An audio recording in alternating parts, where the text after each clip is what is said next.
بسم اللہ الرحمن الرحیم۔ السلام علیکم۔ اللہ تعالیٰ نے اس کائنات کو تخلیق کیا ہے اس دن کے لیے جس دن اس کائنات کو ختم کر دیا جائے گا، یعنی قیامت کے روز کے لیے۔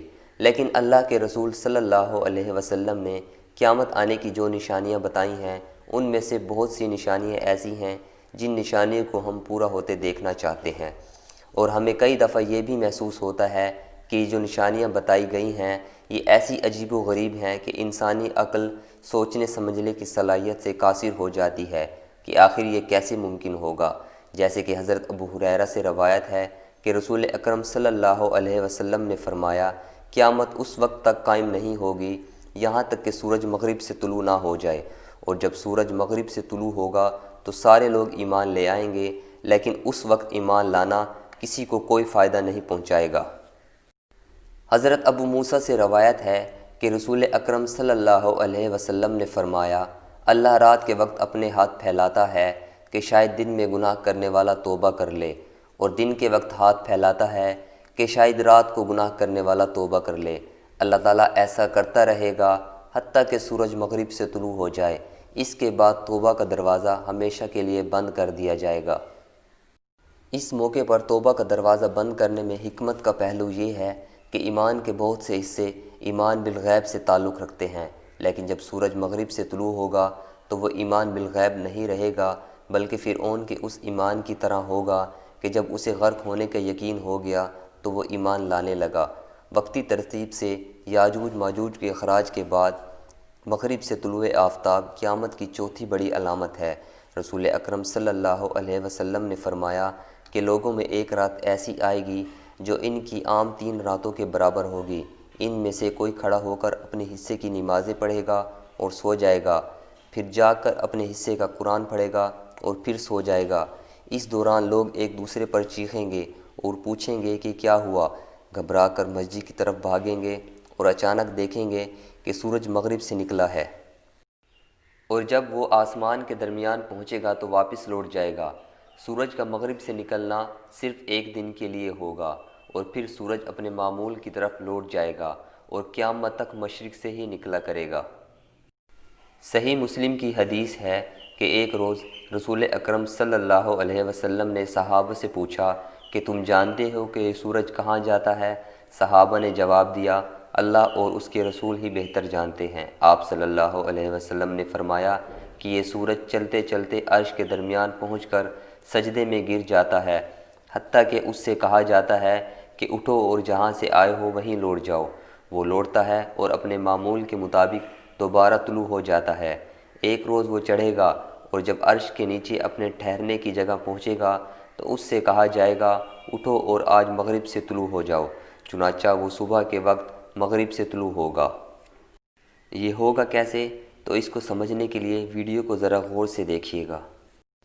سورج ہمارے نظام شمسی کا مرکز ہے اور زمین سے 3 لاکھ گنا بڑا ہے۔ یہ حقیقت سمجھنا ضروری ہے کہ سورج اپنی جگہ سے حرکت نہیں کرتا، بلکہ زمین سورج کے گرد گھومتی ہے، جس کے باعث ہمیں سورج حرکت کرتا نظر آتا ہے۔ بالکل اسی طرح جیسے گاڑی میں بیٹھے ہوئے کسی شخص کو گاڑی سے باہر عمارتیں اور درخت پیچھے حرکت کرتے ہوئے دکھائی دیتے ہیں، جبکہ اصل میں صرف گاڑی بھاگ رہی ہوتی ہے۔ بالکل اسی طرح ہم بھی زمین پر کھڑے حرکت کرتے ہوئے سورج کو دیکھ رہے ہوتے ہیں، جبکہ نہ تو ہم حرکت کر رہے ہوتے ہیں اور نہ ہی سورج، بلکہ زمین گردش میں ہوتی ہے۔ زمین مشرق کی طرف اپنے مدار میں گھومتی ہے، اور چند مفسرین کے مطابق وہ اچانک اپنی گردش کا رخ تبدیل کر دے گی۔ سائنسدانوں کے مطابق زمین 2 طرح سے گھوم رہی ہے، اپنے گرد اور سورج کے گرد۔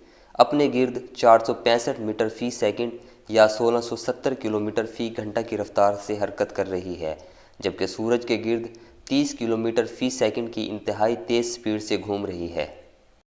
سائنٹسٹ کے مطابق زمین کی گردش اپنے محور میں ہر صدی 1.4 ملی سیکنڈ سست ہو رہی ہے۔ اسی گردش کے سبب دن اور رات بنتے ہیں۔ جدید تحقیقات کے نتیجے میں سائنسدانوں نے دریافت کیا ہے کہ رفتار میں یہ کمی بعض اوقات انتہائی تیزی سے گرتی ہے، اور اس کے 3 بڑے اسباب ہیں۔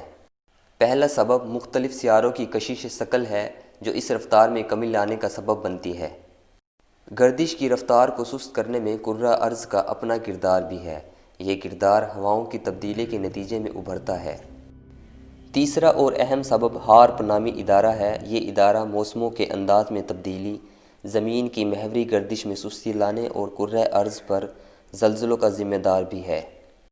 یہودی سائنسدانوں کی زمین کے قدرتی نظام سے چھیڑ چھاڑ اور اسے اپنے قبضے میں لینے کی کوشش صدیوں سے جاری ہے، اور شاید وہ وقت دور نہیں جب وہ کوئی ایسی حرکت کریں کہ زمین کی قدرتی گردش کسی تجربے کے نتیجے میں شدید متاثر ہو اور وقت کچھ دیر کے لیے تھم جائے اور پھر کچھ دیر بعد اپنی اصل حالت پر آ جائے، مثلاً 3 دن بعد، جن میں پہلا بہت لمبا یعنی 1 سال کے برابر، دوسرا کچھ کم یعنی مہینے کے برابر، اور تیسرا اور کم یعنی ہفتے کے برابر۔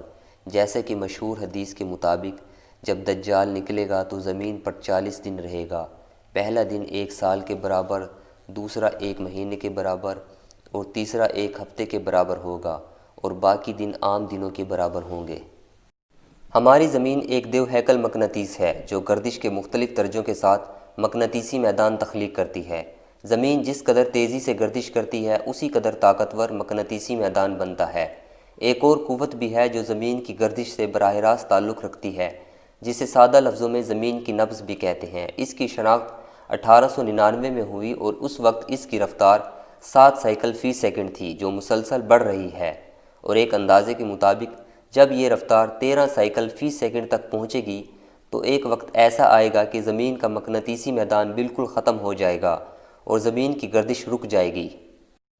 دجال کے خاتمے کے بعد جب حضرت عیسیٰ علیہ السلام فوت ہو جائیں گے اور دنیا آخری وقت کے قریب پہنچ جائے گی تو زمین کچھ دیر کے لیے اپنی محوری گردش روک دے گی اور پھر مخالف سمت میں اپنے محور پر گھومے گی تو سورج ایک دن کے لیے مغرب سے طلوع ہوگا، پھر اس کے بعد گردش اپنے معمول پر آ جائے گی اور حسب معمول سورج مشرق سے طلوع ہوگا۔ عین ممکن ہے کہ اس کا ظاہری سبب بھی کائنات کے فطری نظام میں یہود کی غیر فطری مداخلت کی وہ کوشش ہو جو وہ ظہور دجال سے پہلے اس کے استقبال کے لیے کرتے رہے۔ اس کے کچھ اثرات تو زمین کی گردش تھم کر 3 دن تک متاثر ہو جانے سے ظاہر ہوئے، اور کچھ اثرات دجال کی ہلاکت کے بعد قیامت سے ذرا پہلے ظاہر ہوں۔ یہ محض ایک امکانی صورتحال ہو سکتی ہے، اس سے زیادہ کچھ نہیں۔ ہر چیز کا حقیقی سبب اللہ رب العزت کا حکم ہے، وہ قادر مطلق کسی ظاہری سبب کا محتاج نہیں، اور اگر کوئی چیز اس کے حقیقی حکم کا ظاہری سبب بن جائے تو یہ اس کی امر کن کی تکمیل کا ذریعہ ہے۔ نہ کوئی چیز اس کے قبضے قدرت سے باہر ہے اور نہ ہی کوئی طاقت اس کی منشا کے خلاف کچھ کر سکتی ہے۔ اللہ تعالی ہمیں دین حق کو سمجھنے اور وقت سے پہلے توبہ کرنے کی توفیق عطا فرمائے، آمین۔